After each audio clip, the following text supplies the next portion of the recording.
Welcome to the pharmaphorum podcast. In this episode, I speak with Dr. Hans Eriksson about the fascinating field of precision psychiatry and the potential of ketamine to help patients with major depressive disorder, or MDD.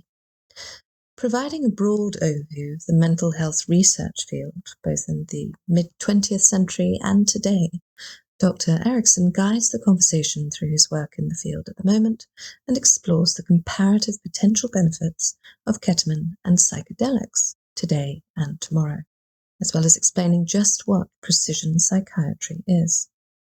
A valuable discussion of research endeavours into unmet needs within mental health treatment, all thanks to development in precision medicine generally. The pendulum, as Dr. Eriksson says, really is swinging in the right direction at the moment. With an openness to use medications and compounds once shunned by the pharma industry, that stigma now being set aside slowly but surely, hope really does seem to be on the horizon. As ever, thank you for listening. This is web editor Nicole Raleigh, and today I have with me Dr. Hans Eriksson, Chief Medical Officer at HMNC Brain Health, a precision psychiatry biopharma company. Welcome, Hans. Thank you so much. It's great to be here. So in today's episode, we'll be discussing perhaps a bit of a contentious substance, that is to say ketamine, exploring current studies into its use in mental health. Indeed, in August last year, HMNC Brain Health announced top-line results from a phase 2 study looking at a take-it-home oral ketamine option for treatment-resistant depression, or TRD.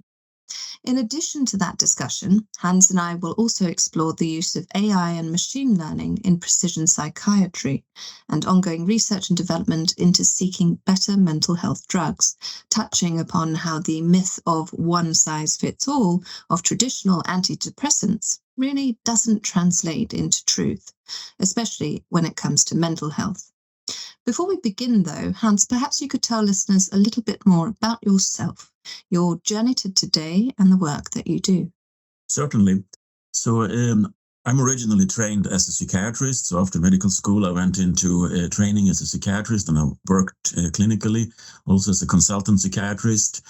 I really enjoyed the patient contact and also the ability to make a difference.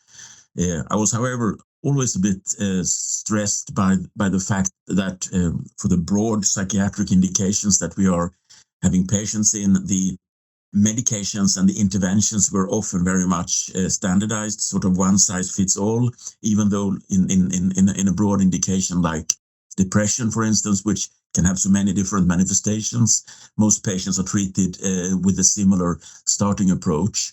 So that was one of the things that I felt a bit uncomfortable with, the general state of psychiatric care and psychiatric treatment. And for several reasons, not just because of that, I decided to pursue a career in drug development. So I've spent now close to 25 years in clinical drug development in the psychiatric space. I've been with both large and small pharmaceutical companies. I've been working actively on 5 different clinical development programs for depression. 3 of these have actually resulted in regulatory approvals in major depressive disorder, which is the most common depression form. And I'm currently working in a small company in Germany, where we actually are having 3 different novel depression treatments that we are moving forward through 3 different development programs with slightly different profiles. Thank you for that, Hans. So if we talk a bit more about the state of the mental health of the global population, globally, 615 million people, that's almost 10% of the worldwide population, are currently living with a mental health condition. And more than 50%, so some 320 million people, suffer from major depressive disorder, MDD. And of that 50%, 30%, that's approximately 100 million patients, are suffering from TRD, treatment-resistant depression.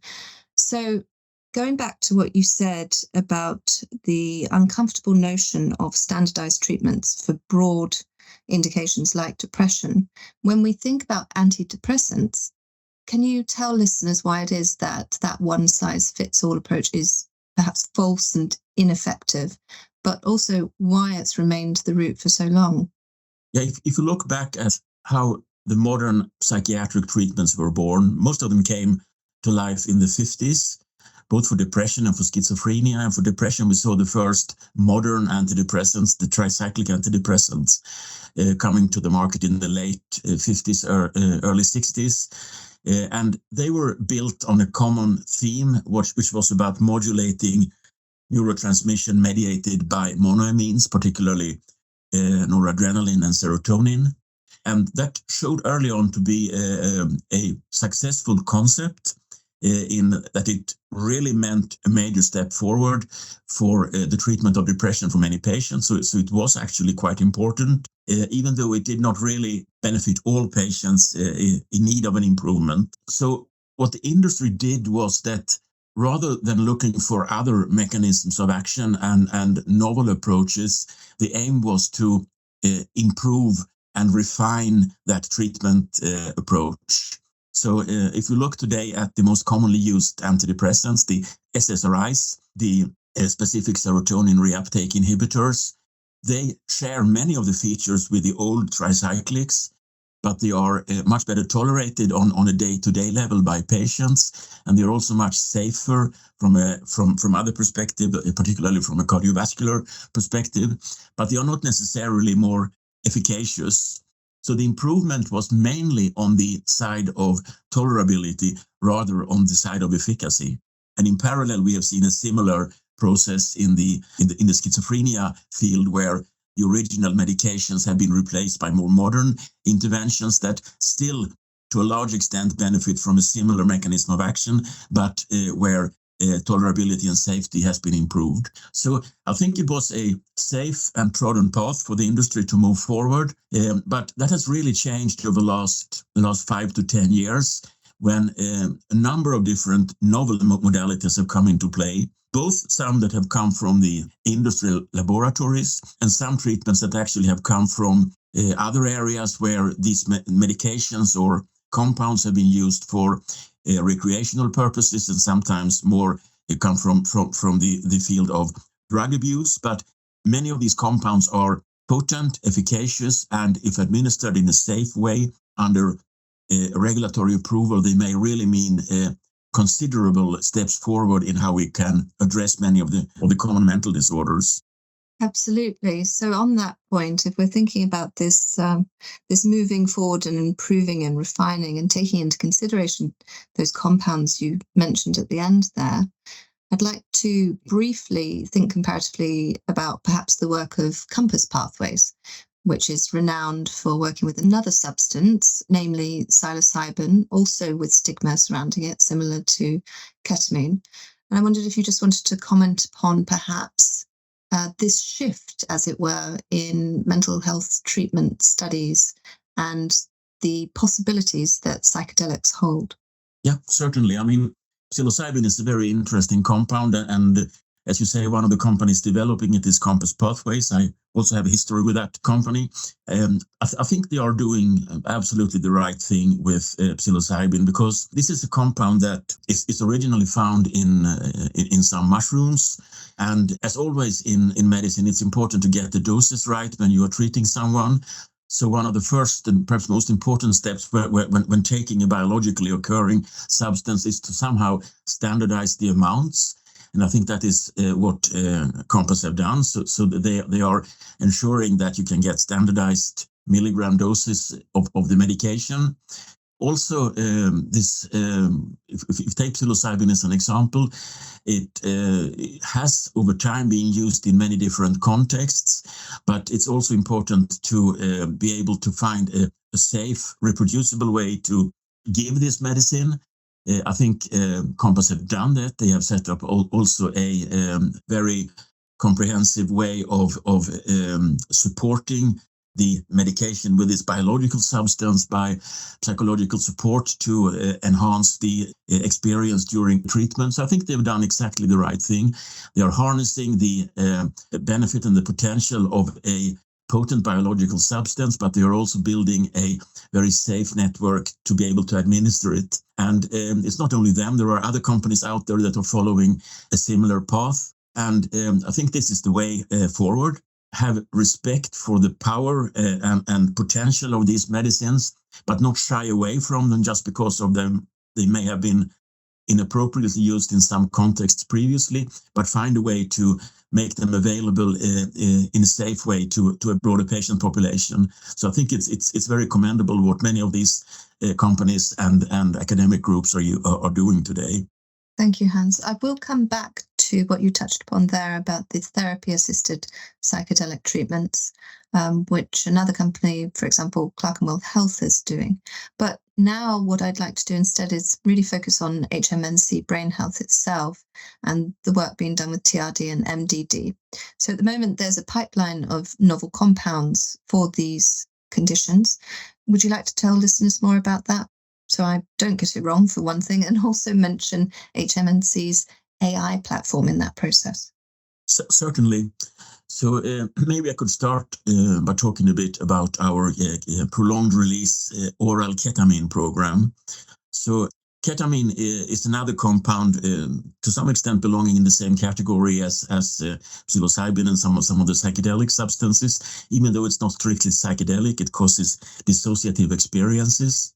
It is actually originally an anesthetic that has been used for more than 50 years.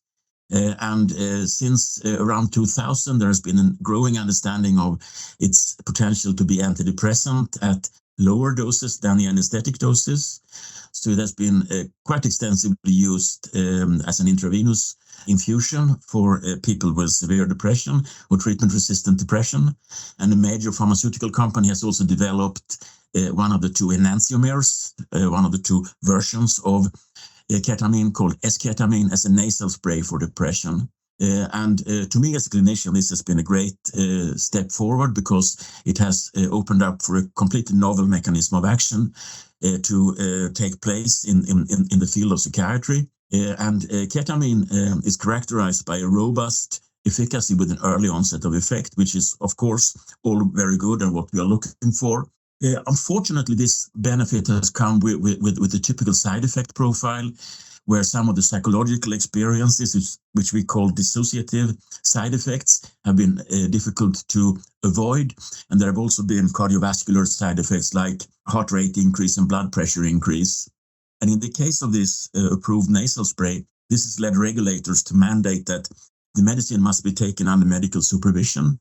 So patients treated with this medicine need to come into the physician's office, perhaps once or twice per week for a long period of time, take the medicine, be supervised, and are typically not allowed to drive car until the following day. So it's really, from a practical perspective, quite bothersome. And what we have been trying to do and are trying to do is to deliver the benefits of ketamine in a different format.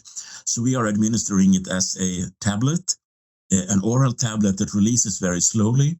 And what happens when we do that is that much of the parent compound, as we say, ketamine, is metabolized in the liver after being taken up from the stomach.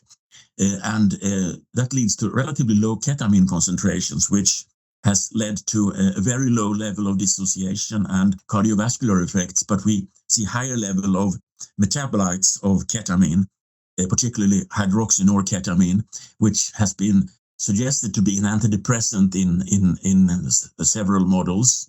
And indeed, what we have seen in our studies, particularly in a larger phase 2 study that read out last year, is that, yes, it seems as if there is a rapid onset of effect, clear difference from placebo visible after 4 days, 7 days, and which is maintained, the improvement since baseline over time. And this benefit comes virtually without dissociative side effects. So it seems as if we are on the verge of being able to separate the clinical benefit from the dissociative side effects.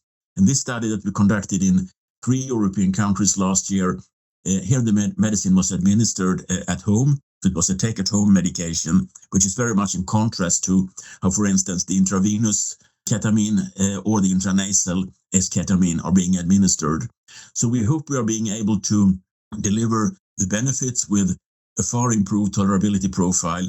And that in turn will not only be beneficial for the individual patient, but it will also have the potential for a broader use for what we see as a very efficacious and promising compound. So that's one of our main programs we are running right now. Thank you. So if we focus on the benefit for the individual patient and segue to the field of precision psychiatry, I'd like to discuss how that differs from traditional psychiatry. I mean, you've got genetic tests in combination with treatment, already a common protocol in other medical areas, oncology, for example, but there's still a novelty in psychiatry. And HMNC Brain Health's work is seeking to change that, isn't it? It certainly is. And we have very inspirational leadership at HMNC Brain Health.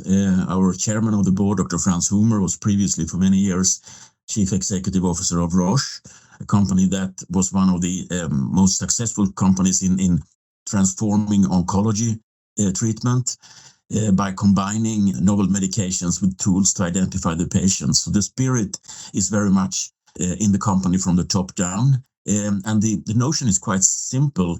Many of the psychiatric disorders, and our company, we are particularly focusing on depression, they are very heterogeneous. So actually, in order to fulfill diagnostic criteria for having a major depressive disorder, 2 patients can complete without a single symptom in common.